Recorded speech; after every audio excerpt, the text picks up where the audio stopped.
Thank you so much for watching this video brought to you by Pine Financial Group. We normally do a live webinar. The first Tuesday of every month starts at 5:30 Mountain Standard Time. We're doing something a little bit different today, which we're going to talk about. Those webinars are completely free. You get on our email list. We'll send you emails and invites. No sales pitches, 100% content. The difference this month is we're all out of town in January. We're all celebrating the New Year and the holidays. So we decided to record this short video, and we're going to have a little bit of fun with this one today. For those of you that don't know, Pine Financial Group is the leading hard money lender in Colorado and Minnesota. We're based here in Denver. We loan up and down the Front Range in Colorado and in the Twin Cities in Minnesota. What makes us the best is we're a 100% lender. We loan all the purchase, all the repairs, all the closing costs, everything, up to 70% of the after repaired or the completed value. So we'll look at your fix and flips, your buy and holds, if you're going to do a quick purchase, rehab, and then refinance, and we're also going to look at some new construction stuff. So we're really excited for 2017. We're excited to work with you and get to know you. Because this is not live, we don't have any questions. We can't take the questions from you. So what we're asking you to do is post your questions in the YouTube, right here on YouTube, and Travis or I, we're gonna jump in here and try to answer all of your questions over the next coming weeks. So we encourage you to please ask your questions, and we'll get to all the questions. My name is Kevin Amos. I'm the founder of Pine Financial Group. Had an awesome 2016, which we're going to talk a little bit about today. I got started in real estate pretty young. I was 21 when I bought my first house. I kept that as a rental, used my student loans. I didn't need student loans. I was in the Army. I was in the National Guard. I had all my school paid for, but I got student loans so that I could go out and buy a second property and keep my first one as a rental. And you know what I found out? Real estate is a fantastic business. It's a fantastic investment. In fact, it's the best one out there. So I decided to go full steam ahead. This is what I want to do. This is how I'm going to make my fortune. And I started buying lots of properties, one or two every single month, and I did that for years. Little correction there in 2007, 2008. So I brought my portfolio down, started Pine Financial Group, and here we are. So we'll get much more into detail of me and my story, but I want to introduce Travis Spear. He's one of my best friends. He's a business colleague, a business partner, and I'm excited to introduce him. So Travis, tell us a little bit about yourself. Oh, very good. Thanks, Kevin. Always excited to do these webinars and share knowledge with our base out there. And as Kevin said, ask as many questions as you like below. We'd love to give you the feedback and answers that you're looking for. As Kevin said, I work with Kevin at Pine Financial Group, where we raise and lend hard money. Outside of that, own a small portfolio of rental properties, and currently working on some new construction stuff here in the Denver area. It's been an exciting year in 2016. It's hard to think that we're already going to be in 2017 by the time the people see this. And 2016 was a good year, and really looking forward to 2017 as well. I got into real estate shortly after graduating college, started doing some fix and flips with my father. I quickly realized I didn't really like managing the process of fix and flips, so started buying rental properties for hold, and now have a portfolio here in Denver. And I really enjoy rental property as a way to not only create income, but build wealth over time. Okay, well, let's just have a conversation. There's no agenda here. There's no interview questions or anything. This is going to be more of a back and forth. Travis, as you know, we talked about that. You said you had a good 2016. You love rental properties. Tell me a little bit more. How many rental properties do you have? Where are they at? What's your cash flow look like? How'd you buy them? Sure. Lots to talk about here. Yeah, so 2016 was exciting. It was in this year I did my first 1031 exchange. It was actually a reverse 1031 exchange. Had a property that I was looking to sell in the Denver metro area, and what I did was did a reverse 1031 exchange where I bought two properties, two townhomes in the Denver area, and then I sold the property afterwards and used the proceeds to ultimately purchase the two townhomes I'd bought earlier in the year. It's a little bit of a complicated strategy, but a very good one for investors. If you're not familiar with 1031 exchanges, it gives you the opportunity to do a tax-deferred exchange so that you can take all of the profit or the proceeds out of selling your property and defer the taxes down the road, and park basically the money that you've depreciated or the profits you would have had into your next deal. So that was really exciting. That was a something different for me. It was a good opportunity. It made sense in a market that we're in right now. It's so hot because if you list your property for sale and then you have to go find your replacement property, what you might find is that, especially in our competitive market, it could be challenging to find something that makes sense. So what we sometimes see is somebody puts their property out for sale, they want to do a 1031, they can't find anything as good or better, so they try to get out of that contract to sell their property. With a reverse exchange, although a little more expensive, it takes some of that risk out of it.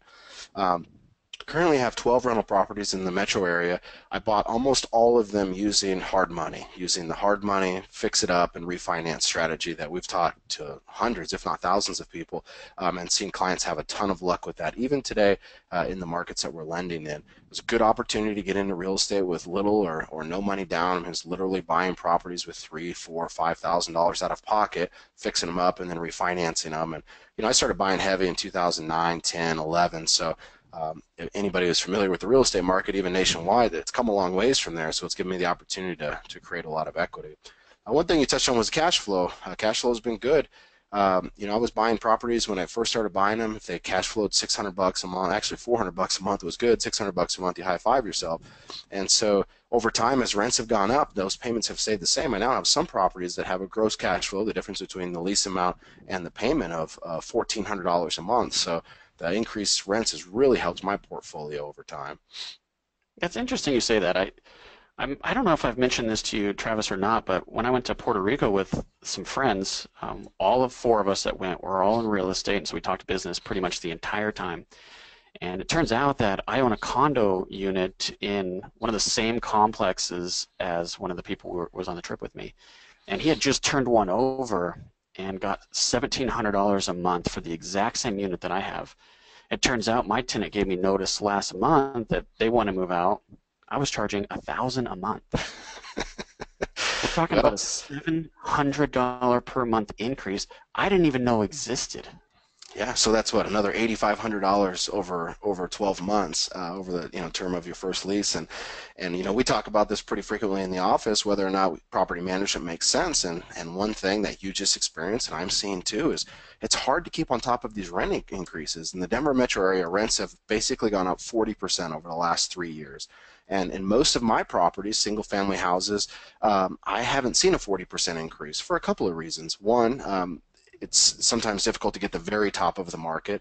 But two, unless you're, excuse me, diligent with your increases every single year, it's difficult to stay up. But I think a typical rent increase for us might be 6% or so. So even Right. if you got a 6% each year, you might be roughly 20% increase. Half of the increase that rents actually went up, as you're seeing with this turnover. I think that's also actually led to, and you could probably comment this too, less turnovers because the tenants know the rental market Yeah. better than anyone else, and they know that we're under rented, so they know they're not going to cause too much trouble or create any challenges for you because you might think, oh, I might need to raise the rent on this unit. Are you seeing that as well? Oh, absolutely. I have a tenant not paying now. I'm getting ready to go through an eviction. The court date is tomorrow, actually, and I drove by there yesterday, and she was unloading groceries out of her car. Like, it's so strange to me. Does she not understand that she's going to get kicked out of the place? What I want is her just to move. And I can't get a hold of her. She's sticking her head in the sand. So I called her ex-husband, which I had as like an emergency contact. And I'm just like, look, man, we're about to kick her out. We're going to take all of her stuff out of the unit, put it in the curb. People are going to sift through it and probably steal stuff. And we're not going to be gentle. I don't hire gentle people. So let's just like move out, and I won't come after you for the attorney's fees, the eviction fees, the court costs, and just clean the place up and get out, and let's just be nice about this, and let's see if he's able to relay that information to my tenant. But outside of that, gosh darn, I'm not seeing turnovers at all. People are doing whatever it takes not to lose their unit. Yeah, I mean the increases in rents have been amazing. I mean, in some cases, you wonder if they border on the affordability of a neighborhood. The neighborhood that I mentioned, where I can now get $2,000 a month, and my payment, is about $600 a month. I mean, 3 years ago, those houses were renting for $1,350 a month, and so to see such a drastic increase, really for the same people, and some people would argue that the wages in that maybe that demographic haven't gone up much. It's challenging to know how people will continue to afford these rents, but that's what happens. They go up over time, right? And that's why it was good to own real estate before, and it's still a good time to own real estate now. Yeah, absolutely. I've got a story about Section 8. I know you have some experience with Section 8 Sure. also. Do you want to tell me what you think about Section 8 and if people should be using the program? Yeah, I mean, Section 8 is Be an candid. interesting Let's one. hear it. Yeah, I mean, I've currently have four properties that are rented to Section 8, one single family house and three townhomes that are rented to Section 8 tenants. And it's incredible to me, one, that Section 8 now is paying at or above market rates. So there's sometimes maybe even an incentive to go that direction. But two, a lot of the tenants who are on Section 8, for those of you that aren't familiar, it's, government subsidized housing. So sometimes the government, might be a local county, will pay the full amount of the rent, and sometimes they might pay a portion of it.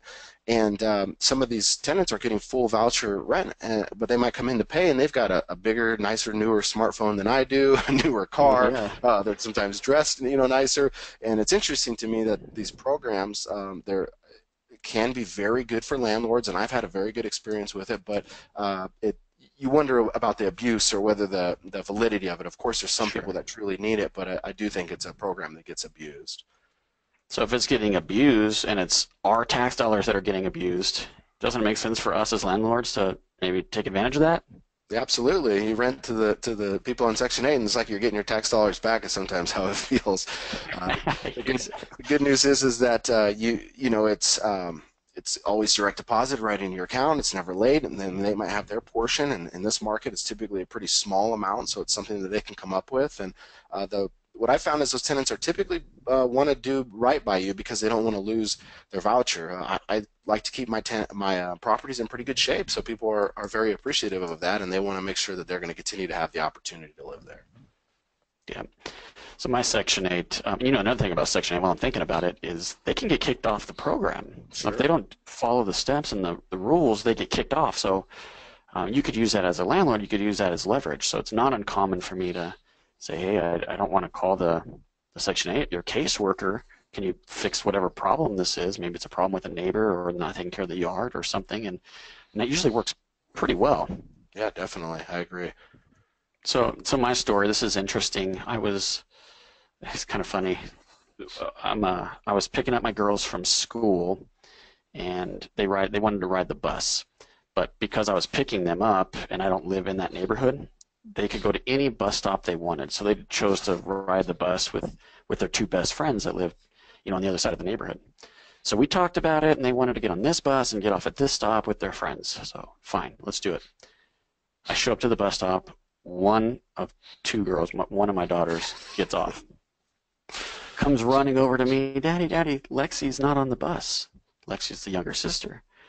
Like, what do you mean Lexi's not on the bus? We talked about this. She's like, she's not on the bus. So I freak out, start calling everybody I know, all the neighbors, and nobody, a lot of voicemails, but no one knows where she's at. So I get in the car, haul butt to the next bus stop where she would normally get off, and she's not there, or the bus was already there and left. So I get ready to go to the school to ask them, like, can you call the bus driver and say, like, where's my daughter? And and then I get a phone call from a number I don't recognize. Well, I typically don't answer phone calls that numbers I don't recognize on my cell phone. But obviously I had an emergency here. I needed to answer my phone. It was Lexi calling. So I was so proud that she knows my phone number. We taught her that. She's 6 years old. So that was amazing. And then I go pick her up, and then we're talking about getting on the wrong bus and how scary that was and all this. And I'm heading out, and I get another phone call, and it's a phone number I don't recognize again. But I just called a whole bunch of people looking for my daughter. So I'm like, let me just take it and say everything's okay. I got her. Well, it wasn't for my daughter at all. It was a business call, and what it was a homeless girl with three kids, and she obviously homeless. She had nowhere to live. She was having trouble getting food on the table. She was having trouble keeping her kids warm. She was on the phone just crying her eyes out.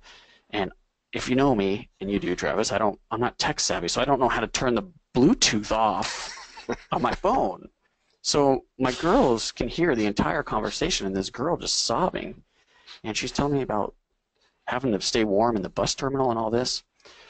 Well, it turns out she was a referral for a property, and she's on Section 8. And if she doesn't find a place to live, she's going to lose her Section 8. So she's willing to just move anywhere that she can get because she doesn't want to lose that $1,700 a month. She doesn't know she would lose her kids potentially. Um, so I guess the reason I was telling the story is two. It's a great opportunity, it turns out, for me to talk to my girls about how grateful you should be, and look at how some Sure. people, and look how we're trying to help people and put them in a nice home and that kind of thing. But also that that Section 8 and the possibility of losing that voucher is such a tremendous motivator. She has never seen this unit. It's not vacant yet, and she's already signed a lease, and we're getting ready to do the inspection and all of this. And she was just crying, excited, happy the following day when I called her back and said, "You've been approved for the lease." So that Section 8 program, I'll tell you what, I love it. Yeah, it's a great program for those who need it, and for the landlord for sure. And just as you mentioned, that how important that money is from a voucher standpoint, or a place to live, and in a market where the rents have gone up so fast and so high that it could be challenging for somebody to afford that, because as you know, that unit that you had there a few years ago only rented for $1,000 a month, and now it's 1,700, almost doubled in just a few years. So challenging for tenants to stay on top of those rising costs, definitely. So I'm thinking about this as we're talking, as I'm listening to you. Not that we're having any trouble finding tenants right now, right? But this motivator of getting kicked off the program because you weren't able to find a property in time within the allotted period of time.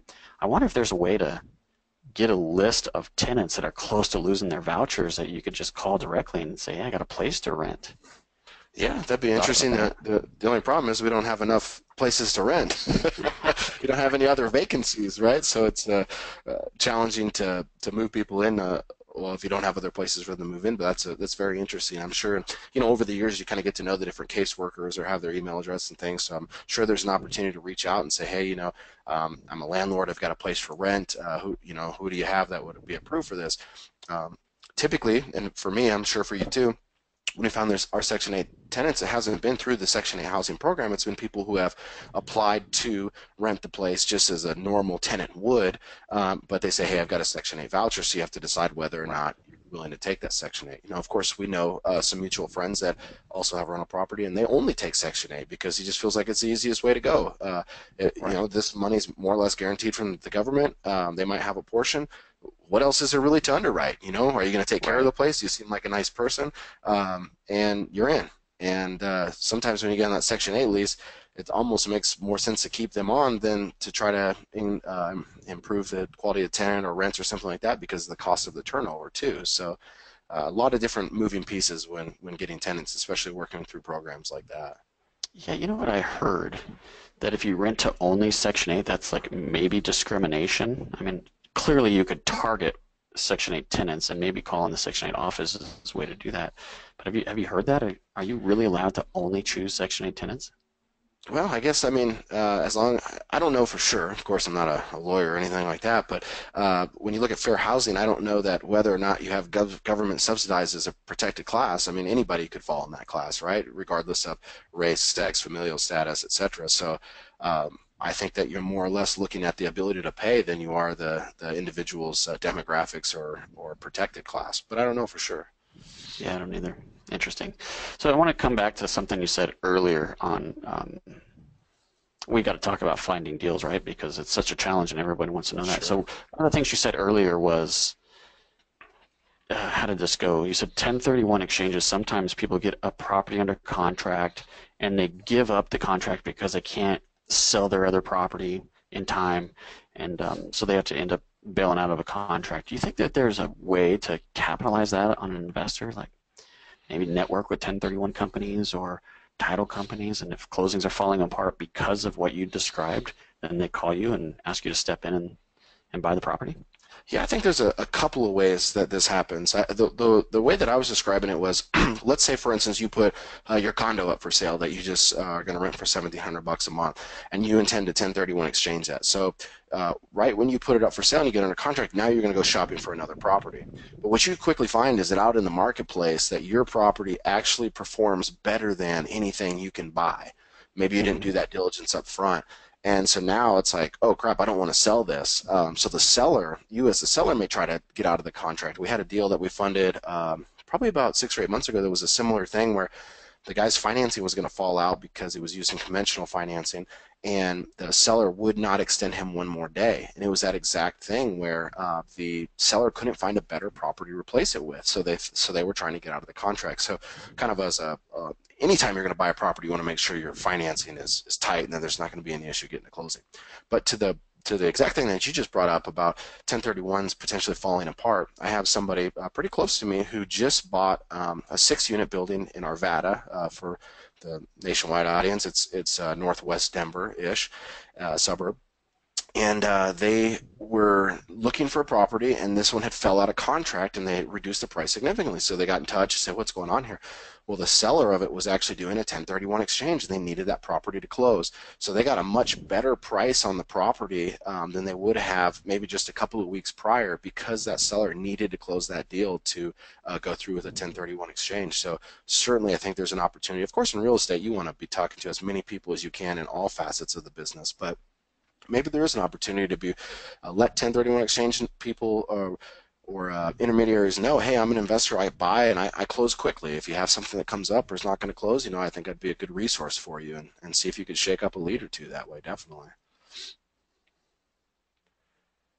If you want to talk just a tad bit more about 2016, I talked a little bit about what I did. How about yourself? What kind of stuff were you getting done in 2016? This is crazy. So my internet's like coming in and out, so there might not see how this goes to get through this. This is like the hardest webinar ever to do. Yeah, so 2016 was interesting. I guess maybe the most exciting thing that I accomplished this year was publishing that book. So I wrote the 45-Day Investor several years ago because people kept asking me over and over, how did you buy properties, 1 or 2 a month when you're 21, 22 years old? How'd you do that? So I guess I just got the question so many times. I was like, well, let's just write this down and provide it to people. And it ended up being a lot of effort and a lot of work, and I think the book turned out really well, so I decided to sell it. And I was selling it for $40 online. It was a PDF download, and I was selling a bunch of them, but I wanted to get a bigger audience, so I dropped the price way, way down, and I put it up on Amazon. So it's like $8 now if you buy it on the Kindle. And it's fun. It was a really fun experience because I got to learn about how to publish it and how to sell it, and we ended up going to #1 on Amazon that opening weekend. So I'm really proud of that, and that was probably the most exciting thing in 2016. As far as the real estate side goes, you and I have done some business together. Sure. Maybe we could talk more about that, but done some developments, a lot of equity partnering lately because I have more money than time, and as you progress in your career and you get to a point where you have the resources, it just becomes easier to be more of a passive investor than trying to go out and turn up deals. And that frees up my time to focus on Pine Financial or other things. So that's been kind of fun, just watching these townhome developments and houses that we've been building, build and sell, and not having to work too hard for that. Yeah. Still working on this project that you know about in Brighton. It's been a little over 5 years now. It's an 80-acre development, and I've raised several $1,000,000, and I put a bunch of money into it. And it's just been a real challenging education. I guess to describe the development for you, it's 10 acres of inline commercial retail, about 360 apartments, and then 150 houses. So it's a pretty large project, and it's much bigger than I was really willing to take on at the beginning. But I kind of got pushed into the role because it was mismanaged. So I'm really fighting to get my way through that. And part of my goals for 2017 is to have some resolution with that project. Otherwise, I've been looking for rental properties, but gosh darn, I haven't bought a rental property in a couple years now. Just can't find anything that's been making sense. So I've been using my money to do developments and invest in loans with Pine. Sure. Yeah, and you talk about the rental properties being challenging to find, in our own market in Denver, but we certainly are seeing some clients have some success with rental properties. Some in Denver, but a lot in the Twin Cities in Minnesota where we're financing deals. And what's amazing to me is, in that market you can still buy houses for $40,000 or $50,000 in some parts of town and fix them up and refinance them with little or no money into the deal. And the rents, and I think you and I would agree on this, are very close to, or maybe even a tad stronger than they are in the Denver metro area. So the It's price points are crazy, purchased, isn't it? yeah, significantly less, but the rents are similar. Still a lot of great cash flow deals in that market. Yeah, do you ever feel like is there something we're missing? Like, why isn't more people buying a $50,000 duplex that rents for $1,000 a side? Well, we're Yeah, seeing those deals every week. yeah, we're seeing them time and time again as we're funding them for clients, and it's interesting because even in the Denver market for years, you and I were teaching the classes of buy with hard money, fix it up, and refinance, and very few people actually took it. Now, every now and again, we do get that call or email from somebody that says, "Hey, 4 years ago, you told me to buy a house, and I bought it, and here I am, 4 years later, it's worth twice as Those are much, and awesome. I'm getting ready to sell it, or the rents are significantly higher." That's such a great feeling to see people have some success, and uh, I guess along those lines of people having success, we've kind of challenged our database to what can we do to help you have some success, in That's right. 2017 or in the near future, and we'll put that call out again right here on the webinars. We host a ton of classes, a lot of events, we get in front of a lot of people, but it's always amazing to both of us the lack of people who will actually take you up on an offer to help them be successful. So Well, there's no if you're watching effort. this, I know it. If Where's you're the watching this effort? webinar, we'd be happy to have a phone call or an email or a conversation, something to try to help get you on the right page and accomplish some of your goals in 2017. Yeah, we say that all the time. Do you want to be successful or not? It's a choice. You could choose to be successful. You just choose to do it and work hard and accomplish that, right? And you've got the team behind you because we're, like you said, Travis, we're wanting to help. And it's interesting you say that. Like, you and I like beer. So we drink beer, and it's fun when you and I go out and we get an email and someone just had a tremendous success because of something that we created, or a thank you note. Gosh, we love thank you notes. And we could just, cheers to, like, this guy just made 100 grand because some advice that we gave him, or because he borrowed money from us, or he worked with our company. And it feels really good to help people be successful and make money. And so when we say we want to help, there's a selfish side to that, right? We want you to be successful, so we're successful, but we also want you to be successful because it feels damn good. It feels Sure, damn good to help absolutely. somebody. And how many times have you helped somebody who maybe wasn't using our financing? They had a different type of deal that they were working on. I mean, all the time we take those calls or answer questions on Bigger Pockets or different things to help people be successful in this business, because it's fun when you see people have some success and maybe get out of their day job or grow their net worth or their monthly income through rental property or whatever it might be. Kind of along those lines of celebrating people being successful, maybe we should talk a little bit about what we've seen our clients do in the last year or two and how people have kind of changed their business model to be more successful. Maybe you can touch on that with some of the clients that you're working with in the Denver area and what you're seeing them do. Yeah, I'm not working with as many clients as you, so but I'll share my experience, and then maybe you can chime in and see what your guys are doing. But so for me, my role with Pine Financial is mostly to bring in the money and make sure that the money's there when you and Justin and Sean originate the loans. So I spend a lot of time with our private lenders, and those guys are super happy. I mean, we're giving them that consistency and that high return, and it seems like it's pretty safe. We haven't had a loss for anything, and we're not currently raising money now, but um, so the people that we are currently work with are just happy, and so that makes me feel good too. On the borrower side of the business, gosh darn, Travis, I think I have one client maybe that's fixing and flipping in Denver, and he's doing a lot. Almost everything's out of the MLS. A lot of it through wholesalers, but still on the MLS. And he might do two, three, sometimes four in a month. Like, it's not unusual for us to have three closings, him buying three properties in 1 week in Denver that he's fixing and flipping. Numbers aren't as strong as he is used to, so he might be pushing 75-ish, all in 75-ish% of value. So it's getting a little bit thinner, the deals are, but he justifies it because of volume. And it's not what's that joke? You can make up your losses in volume. No, he's actually making profit on his deal. He's just doing a lot of deals, and he's keeping his crews busy. He runs a construction company, so his crews are busy, and that helps him um, keep them on, which is very challenging right now to keep staffers, the labor staff, Sure. so he can keep them on. And when he gets another project, he has those guys over there, and he can profit on the construction side of the business also.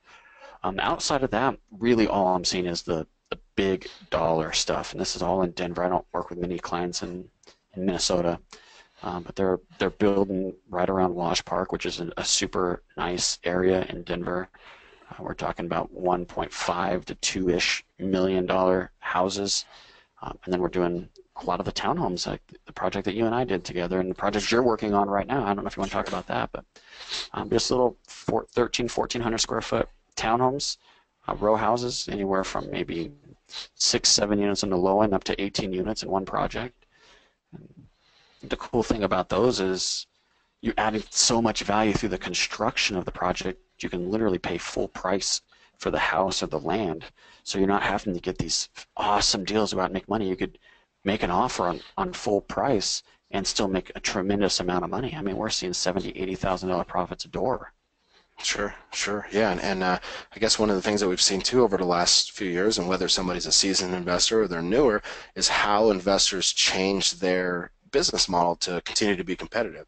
As we mentioned, or as Kevin mentioned, we have few fix and flippers that are still being successful, but like the client specifically that he mentioned, he's able to do a lot of deals. He's the contractor. He's very close to an agent, so he saves some money there, and he's kind of got some money on all ends of the deal to continue to be profitable. But what a lot of our clients saw just a few years ago was that the little lipstick on a pig type of cosmetic fix and flips were becoming more challenging, and there was a lot more competition at lower price points. So they started doing additions, or maybe doing pop tops, and doing things that a newer investor may not have the bandwidth to do, or the ability to get that deal done. And then after they did a handful of those, and they started working into the new construction, as Kevin mentioned, and we're funding a ton of new construction right now in Denver and in the Minnesota market. Speaking specifically to the Denver market first, single-family houses from Castle Rock to Fort Collins, multi-unit new construction, mostly in the city and county of Denver. As Kevin mentioned, 2 through 18 units, seeing people be very successful with that. The cost of property and the cost of construction are coming up now faster than the cost of the end product, which is squeezing the developer just a little bit, but there's still opportunities to make a lot of money in that arena. It's a different arena, though. I mean, you talk about the amount of money you need to have, the reserves, the cash into the deal can be different. So, and those payments get to be pretty big when you have a fully extended $3 million loan or whatever it might be. So it takes a different bandwidth type of investor, but it's certainly possible for people to get into that arena. In the Twin Cities market, where we're still funding a ton of fix and flips, fix and flips is still the majority of our business there, although we are funding some new construction in that market. We're still seeing people buy properties all in, purchase, repairs, closing costs for 70% of the after repaired value, which means they're getting 100% financing or really close to it. We've seen that market change a little bit. We did mention how you could still buy houses there for 40 or 50,000. Most of the time, we're seeing people in that price point fix up and refinance, keep it as a rental.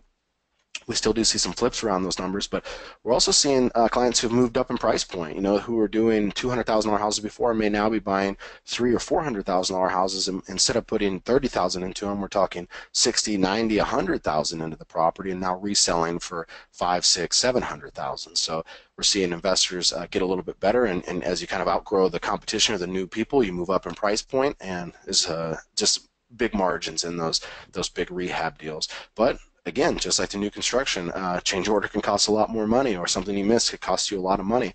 Going 10% over on a $30,000 budget, it's like, no big deal. You go 10% over on $100,000, or a deal that I'm working on now, a $1.4 million construction budget. Well, that's a pretty big deal, So, just a different business model, different, more zeros, they say, in the deals, but the risk and reward are certainly paid out the same way. So I want to touch on this, something that you said in Minneapolis specifically, or the Twin Cities. We're seeing a lot of people still fix and flip there, and they're getting the margins that they need to be profitable. We're seeing $40,000, $50,000 paydays with these guys. Sure. It's not uncommon in Minnesota at all. I think part of that's less competition maybe, and we do more loans out there, so maybe that's part of it as well. But it's not all MLS stuff in Minnesota. They have a pretty favorable foreclosure process out there that's different than what you get in Colorado. They have a 6-month owner redemption period. And what we've seen is people get those redemption rights and redeem the property instead of buying the property from somebody. So the way you get those rights is to, if it's an owner redemption, you get ownership of the house, for example. If it's a lien redemption right, you would purchase the lien and then redeem from that position.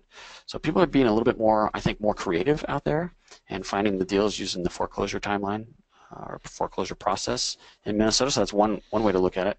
But I also get a lot of direct mail for the few properties that I own out there, or the Pine Financial owns out there through the foreclosure that we've had to take. And so we get mail. People are really trying to work harder and find these deals that maybe aren't even in the MLS at all. Are you seeing the same thing? Yeah, I think that although still probably the bigger majority of the properties we're funding in that market still come from the MLS, there's a higher percentage in, say, that we see in Denver that are coming from private sources. So whether it's a wholesaler doing the redemption through the foreclosure process, or it was a direct mail or direct to seller or something like that, we're certainly seeing more creativity and maybe more hustle in the fact of knocking on doors and doing the things that other investors aren't willing to do to start shaking up deals. It's interesting though that a lot of people say there's no deals on the MLS, and then I just told you that most of the deals we fund come right off of the MLS. Right. Investors who are successful, they have systems in place to search for different things, to be alerted when properties hit that meet their criteria or right in their, right in their strike zone, if you will, or what they're really good at doing. So. Or when you talk about the mail, we know investors that are spending $15,000 a month on direct mail. Yeah, now it's you've got to crazy. do a lot of deals, right? Works. But when you wholesale 4, 5, 6 deals a week, suddenly you can afford to spend that kind of money, and that's really the difference between those who are going to be very successful and those who are going to say, "Oh, there's nothing on the MLS," and give up. So Do we you, see people be very, very successful. do you think do you think that in Denver people are just wore out? Like they're just worn down because we've had such a good, strong market for so long that I mean it's been years since it's been a buyer's market. I mean it's been the seller's market for years. So do you think Yeah. people are just worn down? They're not willing to put in the effort here like we're seeing in Minnesota? Or why is it different here than out there, do you think? Well, I think there's a couple pieces. I think one of them is that people sometimes forget that Denver was one of the first markets to hit the bottom. So it was really one of the fastest recovering markets, or one of the fastest markets for it to get back to where it was pre-2006 levels. So this market recovered really well with jobs, infrastructure, the lack of homes or the inventory. One of the differences in Minnesota is how far the Twin Cities sprawls. I mean, there's more homes in the Twin Cities, so I think Right.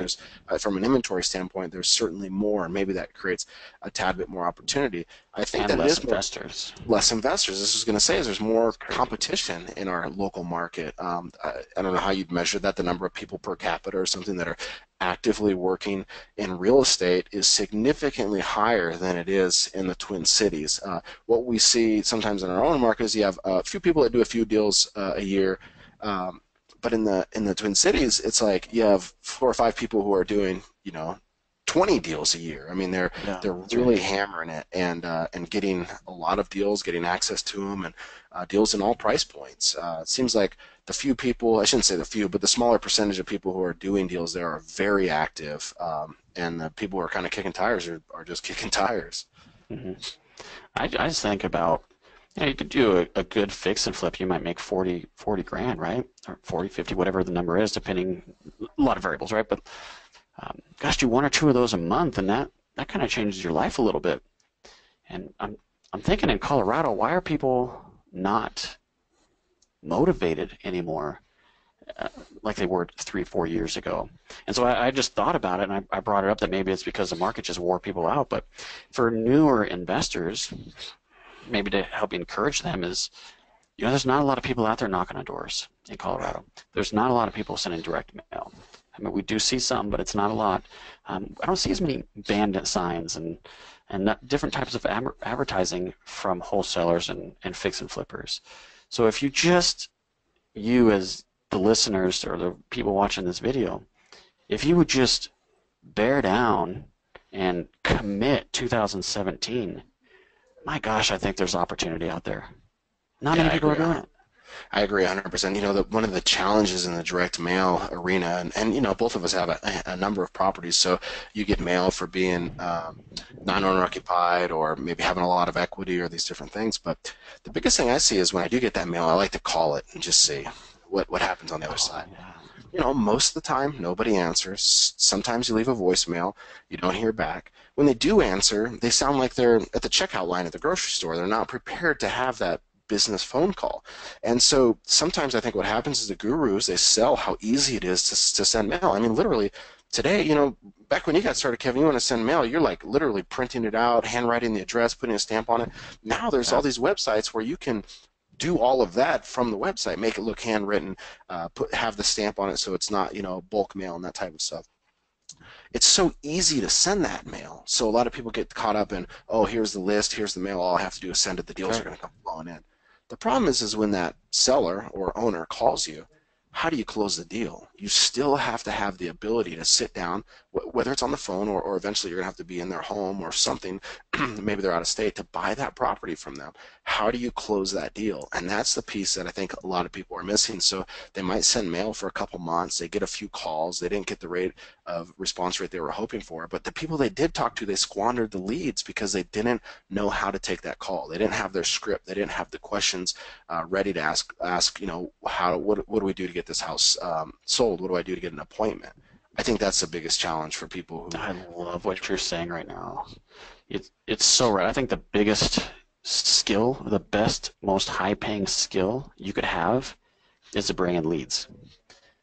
You'll make more money if you can get good at that. But negotiation's got to be a close second, right? You got to be able to negotiate the price. And then what you just said, if you don't take the deal down, you're not going to make anything at all. So all of that's super important. And we could pre-approve people for free. Makes it a little bit easier when you're making your offers and you have a loan commitment letter. So for those of you that are interested in that, just go to our website. It's pinefinancialgroup.com, and if you go on the top menu under borrowers, there's a drop-down menu at the very bottom. It says apply now, and just fill out that quick application, email it in, we'll get you approved and get you those loan commitment letters, and that's absolutely free. And then you could take the deal down when you find one. Yeah, so often, regardless of how somebody's purchasing a property, MLS or direct from homeowner, they like to have that letter that has our phone number and contact info on it. And you get that call and they say, hey, I just got this offer from 123 LLC. What can you tell them about? What can you tell me about them? That's right. And I like to always say, oh gosh, I'd love to fund a deal for them. We have a good relationship, yada yada. And then that way we can give them the comfort from the person who's actually going to deliver the money to the closing, that they have some comfort that that's going to happen, or more comfort than just getting a letter. So we find that adds a lot of value to our clients. In fact, we just had one the other day, a guy who, an agent that we actually know pretty well in the Denver area, calling about one of our clients here in the Denver area. Yeah, and it's interesting to have rapport on all sides of the conversation or the transaction, and we can say, gosh, you know us, we know you, we know our borrower, we'd be happy to fund this deal. And that's what helps them get those type of deals under contract, is that rapport that everyone in the transaction has. Yeah, I mean that's such a good point. I mean, we're priced pretty high. We're at 4 points, 15% interest, and then we start bringing that down once we get a relationship. But you get what you pay for, right? I mean, you're going to get a true professional. We do want to help. We know what we're doing, and a lot of the agents, especially the REO people, have seen us over and over and over. And we close and we close and we close. In fact, we've never not closed a deal that we committed to. So that does carry a lot of weight if you're working with a legitimate company like Pine Financial. Yeah, so often we get these what we might call a rescue call. Somebody had their financing all lined up, supposed to close on Friday. It's Wednesday. How do we get this deal closed? Well, what happened? My lender committed, and then he lent the money to someone else, or I got the commitment, but they didn't have the money available, or they needed more time to get the money, and we've just never experienced that in our business. The commitment is so important. In fact, I saw a lender offering in an email or something, if we don't close your deal on time, we'll give you $500. And I thought, wow, that is so incredible that you just missed a deal that you were going to make $50,000 on, and to compensate you for that, the fact that we couldn't get to closing on time, we'll give you $500. And it's just like, how does that even make sense? But I guess that's a sales point. I don't know. How about we just get to closing? We don't talk about what happens if we don't get to closing. So it's interesting. You're right. It's a marketing tool, and someone is going to like that. Like, these people are committed to getting me to closing. So yeah, you and I are like, $500, big deal. But I bet you that works a little bit for them. Maybe it does. Yeah. I mean, now you've lost your earnest money and this and that. But hey, I Yeah. mean, everybody's got a Here's different idea. Yeah, it gets into 10,000 the earnest money, no transaction. big deal. Yeah, or we've even seen, in fact, we were working on a deal this week where the borrowers paid cash for the last property, had another one come up. They didn't have the money, and they had this other great deal that came across their plate. So they're calling us, hey, can we close this by the end of the week? Sure, we can definitely get that done for you. So uh, understanding financing, I've always said, is probably the most important piece of this business. Whether you're using hard money, conventional, bank financing, whatever it might be, you need to understand what the financing looks like, because every time you analyze a deal, once you get past your purchase, your repairs, and you get to your closing costs and what it's going to cost to do the deal, you're looking at the financing. Every deal has a different tool, right? Hard money will work for deals. Conventional bank depends on so many different pieces. How quick you need to get to closing, how much room is in the deal, how much cash you have to put into the deal. So understanding the financing is so important in real estate. That's for sure. And coming back to that specific deal is interesting because appraisals are really slowing everybody down, including private and hard money lenders that want appraisals. So we're used to be a week or two out. We're like 3 weeks out now on a lot of these closings because of the appraisal issues. On that specific one, we had 4 days or something to work on it and get it closed. So we don't have time to do an appraisal. And if you understand that, hey, you could just throw in some additional collateral. We can use the property, and maybe there's some other collateral out there, maybe a couple of rentals with some equity. We can avoid an appraisal altogether and get you closed in just a couple of days. So it's really understanding that, I guess, understand the financing, just like you said. But with Pine Financial or other hard money lenders, I mean, we're creative, right? We make the decisions in-house, so just let's work together and see how we can secure our investment and how you're going to pay us back, and then let's do the loan and let's make some money. Yeah, you brought up a good point there with the idea that we make all the decisions in-house. I mean, we sit right there in the same office and say, hey, this is what we're seeing. That doesn't fit in our guidelines 100%, but here's another compensating factor. I'm closing on a new house tomorrow, primary residence, and working with a conventional lender, the builder's lender, it's like, holy cow. I mean, you have to deal with this person who they use this ghost individual, the underwriter, that they're hiding behind because you need this and that, and you can never actually speak to the decision maker. That is so much different in our business. And when you tell people on the phone that, hey, we make the decisions in-house, if you want to know or not, if you're approved or not, I'm the one who's telling you that. I think that offers so much value and comfort to somebody in getting their deal financed. Yeah, congratulations on your new house, by the way. Yeah, thank you. And my house now is in shambles, in boxes, and I was able to take a break to have a conversation with our with our families, so we can get ready for the closing. But I think we talked Okay. about, yeah, a little bit about Okay. our business. Maybe we could change gears a little bit and talk about something else. What else do you have today? Well, I'm just curious on what, a lot of our listeners are newer, and this is a new year, and people have goals, and they want to accomplish a lot. 2017 can be just a fantastic, huge year for anybody. I know you and I both look forward to the new year every year because we get a chance to look back and then look forward, and the whole goals and all of that, and it's a lot of fun, and it's fun to see what you've accomplished. So if someone's brand new getting in this business, whether it's Minnesota or Denver or the Springs or maybe a market that we don't even work in, but they're still watching the video, how would somebody brand new approach 2017, do you think? Yeah, of course, What would understanding. you do if you Yeah, were starting all over? if I was starting brand new January 1, I would be hitting the networking meetings so hard and meeting as many people as possible. One of the things I see from real estate investors is that they're terrible at networking. They show up to meetings, they sit at the table, they listen to the presentation, they pack their stuff up, and they go home. But it's typically not the presenter who's going to bring you the next deal. They maybe give you a nugget on how to do a specific strategy in real estate, but they're not going to bring you your next deal. I'm getting business cards, and I'm meeting as many people as I can, and I'm also asking as many seasoned investors or people with experience as many questions as I can. What I often find in real estate is that so many people are willing to share everything with you. Now, maybe not their exact direct mail list and what their letter looks like and this and that, but they will share so much information. You want to get in on rehabs? Start asking rehabbers, can I tour one of your properties? People love talking about themselves and showing their own property, so they're going to allow you to come out and You can maybe help learn how much it costs to do different things. So one, I'm meeting as many people as possible. Two, I'm figuring out what my goals are and what I truly want to achieve. The reason I say that is because when people get into real estate, fix and flips are sexy. They're quick money. You can make the money and move on. But what really builds wealth over time? Rental property, creating passive income. Everybody's in a different position. Do you have money to put down? Do you need to get some credit partners? Do you need to direct mail? What's it going to do to take deals? So I think you really need to focus on what it is that you're looking to accomplish. And then once you put those two pieces together, you take the people in your network who you've met, the goals that you want to accomplish, and then that gives you, some laser focus to get deals done, and go from there. How about you, Kevin? What do you do if you're day one going to your first RIA meeting on January 5th or something? Yeah, I guess the first process I would go through is determining what I want. Just like you said, I can't agree with you more. You really got to have, I think you really got to have a laser, like a laser focus in this business because it's so big. There's so many ways to make money, so many different things you could do. I'm not saying don't try different things and then pick one, but well, maybe I am. I think you should pick one, try it, and then tweak, and keep trying to find what the actual path is for you. I know I went through that.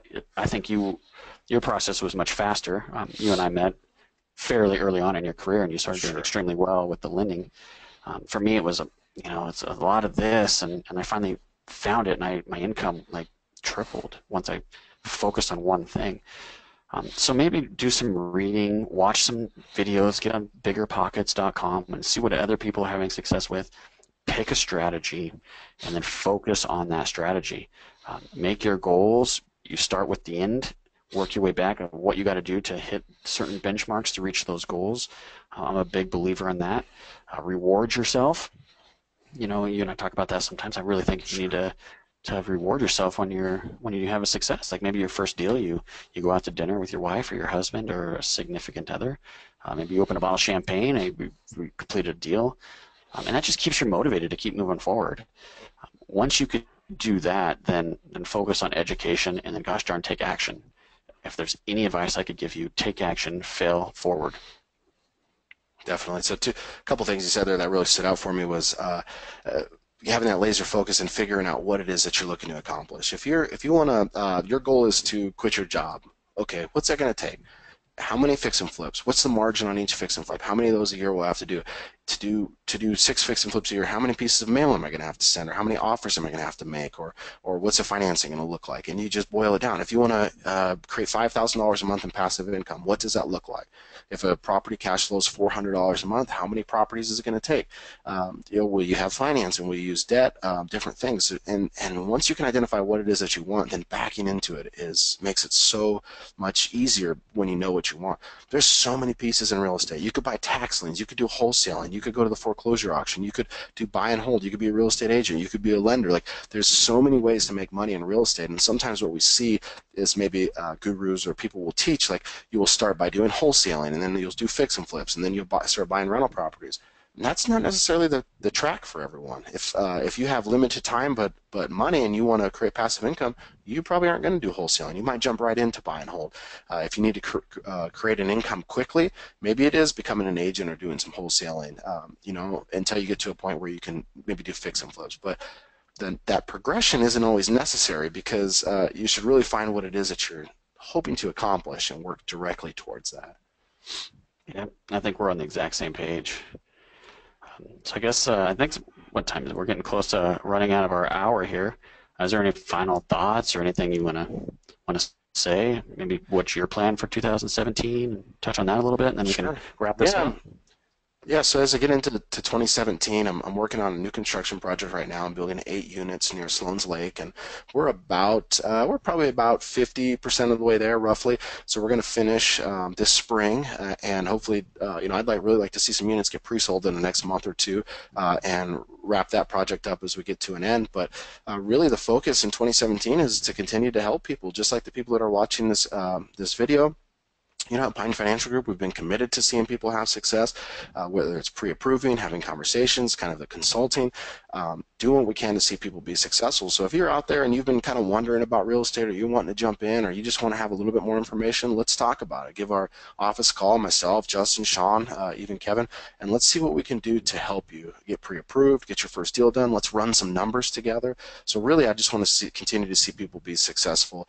You and I have both shared a pretty nice success in real estate, and as that continues to grow, I'd love to bring some people with me. So I would just like people to reach out and talk about what is coming up, what's going on, what I'm seeing, what they're seeing, and see how we can help people be successful. How about yourself, Kevin, for 2017? Yeah, and then I want to get to a partner. I want to talk about partners quickly before we close. I want to get your opinion on that. And I just thought of it because sometimes we get asked when you partner on a deal together. So 2017 is similar. We need to sit down as a company and decide what direction Pine Financial wants to go. So it's a little hard for me to have clarity until all of us come together and decide what Pine's going to be, and then how much focus I'm going to need to put on reaching those goals. Outside of that, I really got to get through that Brighton project, those 80 acres. So I'm 100% committed to getting that off my plate. I'm finishing up my house. I'm building a primary home right now, so I want to get that finished in the next couple months. So there's some energy and focus there. Got a lot of townhome projects that we're working on, and I really want to get into my first condo development by the end of the year. So we're looking at some condo opportunities. I think there might be some significant profit in those. So a little bit more risk, but I think we're in a position now where we could take on some of that risk, and so I think that's what we want to try to accomplish. Very cool. So the partnership. This has been a topic that we talk about all the time, and it's a love-hate relationship, right? I really believe strongly that you can't reach your potential without partners. You and I partnered on a deal, and you and Justin have partnered on some deals together that were not possible without the partnership, and we've made significant money with those. With that said, they could be kind of devastating as well if it's not structured correctly, and if it's not a good relationship, if you're partnering for the wrong reasons. We get calls often about Travis, like, hey man, can I work with you? I found this deal. Can we come together and partner on it? And I know I get those calls. I think Justin gets those calls as well. So what are your thoughts around all of that? I know that's a lot I just threw at you. Yeah, I mean, a lot of times if somebody's looking for a partner, there's different reasons for it, right? And so if somebody finds a deal that makes sense, I mean, I find that 9 times out of 10, it makes more sense for them to take a loan from us than to partner with us. I mean, there's partners can be expensive. And, you think about when you watch Shark Tank and they come on and they say, they're offering 10% equity, but the shark says, I need 25% equity. Well, why would I pay you so much? Well, you're using my expertise. So if you call me and you say you have a deal and you need my financing and my contractors and my agents and my tools to get it done, then I probably would need more money to make it worthwhile than it would if you just used a hard money loan. Partners are almost always going to be more expensive than what we charge. So I find that probably it makes most sense to finance a deal for you than to partner on it. What are your thoughts? I'm very similar. I mean, I likely won't partner with someone if they called and asked me, especially if I've never worked with them before. We do get some bigger projects. I know we have a client that has been asking for some money to put into deals, so I might look at something like that. But my time is so valuable and it's so limited. I'm not interested in doing fix and flips right now. There's just, I mean, just candidly, it's just not enough meat on the bone for me. So I would consider partnering with somebody if it was a strong deal with a strong upside. But that would be pretty rare. With that said, I think partners are fantastic for hard money because we have a reserve requirement, and if you don't hit the reserves, the amount of money you need in the bank to get through a project, well, 2 problems with that. First of all, if you have any problems, you're going to fall on your face because there's no safety net. So that's why we have the requirement. But 2, then you just won't get the loan, at least not from us. So what we see is people that have the drive and the try and maybe it's the deal, but they don't have the resources to take it down. Instead of wholesaling it, maybe you bring in a partner that doesn't really have interest in doing the deal but has the money, kind of like what I'm doing with a lot of my projects. I just want to put money in.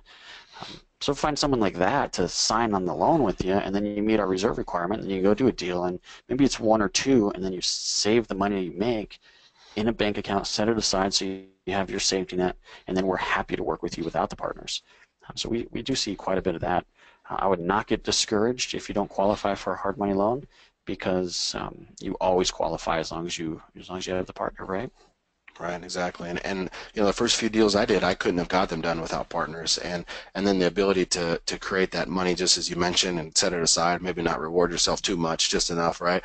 And then have an opportunity to put that money into future deals, and then you grow as yourself. You see your business grow, and then you have an opportunity to do more deals on your own and cut that partnership out, which partnerships can be expensive. Now they can really help you if you get into a tough spot, but you'll work through that in your business and figure out what's going to be best for you. And picking partners, that's something we could talk about for an hour, right? I mean, typically what we see is the same people, partners, that they find people that are just like them. So say for example, somebody who was short on reserves but had a lot of drive. Well, your ideal partner would not be somebody who was short on reserves and had a lot of drive. Your ideal partner is somebody who has a lot of money but doesn't have the time to do deals. So it's very important to pick partners that have opposite or different skill sets than you do, so that you have the opportunity to get deals done. Otherwise, you're going to continue to be in the same boat. Yeah, everybody has to give and receive value. So if you have the same skill set, you're not adding value to the partnership. Right. And I just add on to that, Travis, is you need a real good, strong partnership agreement. I think even if you're buddies, you still need to put it in writing, and that way you could refer to it if there's ever a problem. Definitely. So I guess we should probably close up here. This was fun to chat with you. It kind of feels like the conversation we would have if we just went out and just you and I just sitting there talking. Exactly. We love talking about real estate, so it's been a lot of fun. But is there anything closing that you want to say? I think that we're in I'm looking forward to 2017. I'm looking forward to the opportunities. I'm looking forward to seeing people grow their businesses and net worths and cash flows, whatever it is that somebody's looking to accomplish. I think that it's going to be there. And regardless of rising interest rates or the stock market or this or that, if you want to be successful long term in real estate, the best time to start is immediately, right? I mean, of course, yesterday would have been better, but that's not an option anymore. So I think that people are going to have a lot of success, and I look forward to helping people with that success. Yeah, so let's connect, you guys. Find us on the web and come to our meetings. Check us out on our webinars. Let's give us a call. Let's help each other out here. Again, we do a lot of free education, a lot of free webinars and live trainings. I know that Justin specifically is going to really ramp that up this year. We do the newsletter that we put out every single month. We're here. We're very visible. We want to help you.